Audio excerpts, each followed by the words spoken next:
بسم اللہ الرحمن الرحیم۔ السلام علیکم ورحمۃ اللہ۔ گالیاں دینے کے نقصانات۔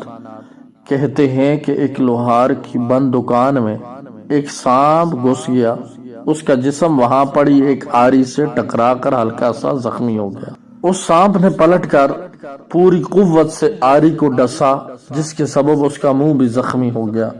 اس نے غصے میں آ کر خود کو آری کے ارد گرد لپیٹ لیا اور اپنا دشمن سمجھ کر اسے دبانے لگا، جس کی وجہ سے وہ خود ہی مر گیا۔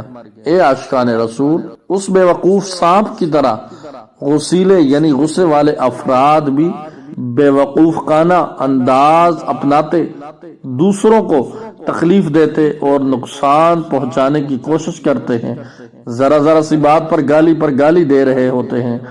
کئی لوگ تو اس قدر گالیوں کی دلدل میں دھنسے ہوتے ہیں کہ ہر چیز مثلا گدھے، گھوڑے، بکرے وغیرہ جانوروں کو بھی گالیاں دے رہے ہوتے ہیں۔ دیوار سے ٹکرا گئے تو اسے گالی، دروازہ نہ کھولے تو اسے گالی، گاڑی سٹارٹ نہ ہو تو اسے گالی، کال نہ لگے تو نیٹ ورک کو گالی، الغرض ہر چیز ہی کو اپنی گالیوں کا نشانہ بنا رہے ہوتے ہیں۔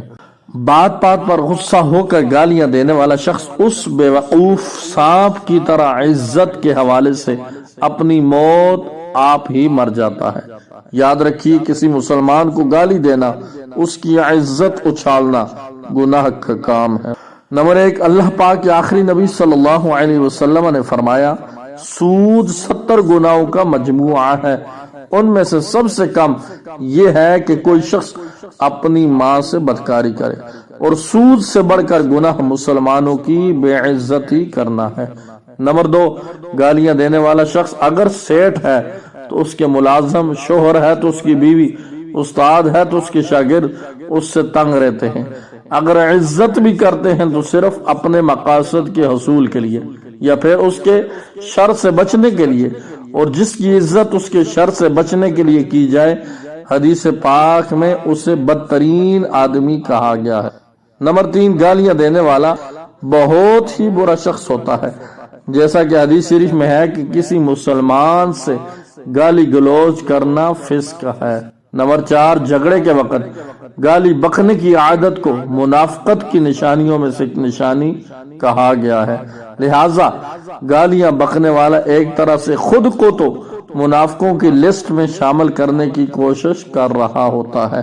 یاد رکھیے، مسلمانوں کو گالی دینا اور اس کا دل دکھانا حرام اور جہنم میں لے جانے والا کام ہے۔ آج ہی سچی توبہ کرنے کے ساتھ ساتھ ہر اس مسلمان سے بھی معافی مانگ لیجئے جسے گالی دی ہے یا ناحق دل دکھایا ہے، تاکہ دنیا اور آخرت کی رسوائیوں سے بچ سکیں۔ اللہ کریم ہمیں اپنی زبان کا اچھا استعمال کرنے، اسے گالی گلوچ سے بچا کر رکھنے کی توفیق عطا فرمائے۔ آمین بجاہ نبی الامین صلی اللہ علیہ وسلم۔ خود بھی عمل کیجئے اور زیادہ سے زیادہ اپنے دوستوں کے ساتھ اسے ضرور شیئر کیجئے۔ جزاک اللہ خیرا۔ السلام علیکم ورحمۃ اللہ وبرکاتہ۔